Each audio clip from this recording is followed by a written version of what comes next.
দেশে মিথ্যা স্লোগান আছে না নাই?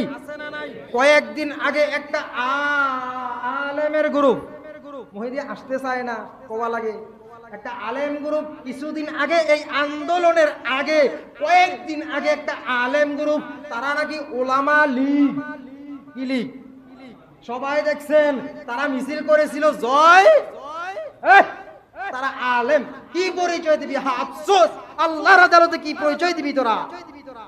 তারা নাকি ওলামা লীগ, নাউজুবিল্লাহ মিন যালিক। আলেম আবার লীগ হয় কি করে?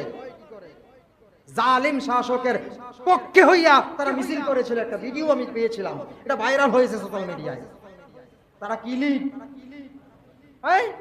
এইরকম যুগে যুগে যুগে যুগে ছিল মিথ্যা স্লোগানদারি, তারা বাঁচার জন্য মুনাফিকি করতেন, অনেক যুগে যুগে এইরকম ছিল, তারা মিথ্যা স্লোগান দিয়েছিলেন কাফেররা। আব্দুল্লাহর ছেলে মুহাম্মদকে মেরে ফেলেছে, এই কথা বলার সঙ্গে সঙ্গে হানজালা দৌড় দিলেন, বেগম বললেন গোসল করে যান, বললেন গোসল করতে যেই সময়, ওই সময়ে আমি হানজালার তরবারি থেকে কয়েকটা কাফেরের গর্দান বডি থেকে আলাদা করে আমি দিতে পারি। সুবহানাল্লাহ, যেইটুকু সময় লাগবে গোসল করতে, এই সময়ে আমি কয়েকজনের গর্দান মাথা আলাদা করে দিতে পারি বডি থেকে।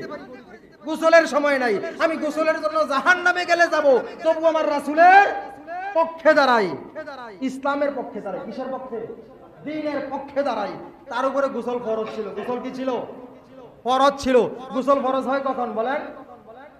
যখন আমরা স্ত্রী সহবাস করি, এইরকম কোন ঘটনা হয়, এরকম কোন ঘটনা হয়, তখন গোসল ফরজ। তার এরকম হয়েছে, তার উপরে গোসল ফরজ ছিল, কিন্তু তিনি কি করলেন না, একটুও বিচলিত হলেন না, টেনশন করলেন না, ফরজ থাক। আমি আগে রাসূলের কত আশিক ছিলেন, তারা ছিল আশিকে রাসূল, বাসর করে বউকে রেখে গোসল ফরজ বাদ দিয়ে দৌড়াইয়া যাইয়া হাজার হাজার কাফেরের গর্দান বডি থেকে আলাদা করে দিয়ে তারপর নিজে শাহাদাত বরণ করেছে। এই হলো আশিকে রাসূল, এই হলো কি রাসূল?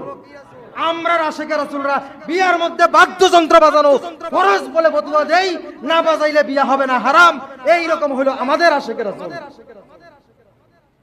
আমাদের আশিকে রাসূলগুলো এইরকম, আর তাদের আশিকে রাসূল ছিল জীবন কুরবান করে দিয়েছে রাসূলের জন্য, ইসলামের জন্য, দ্বীনের জন্য। আমাদের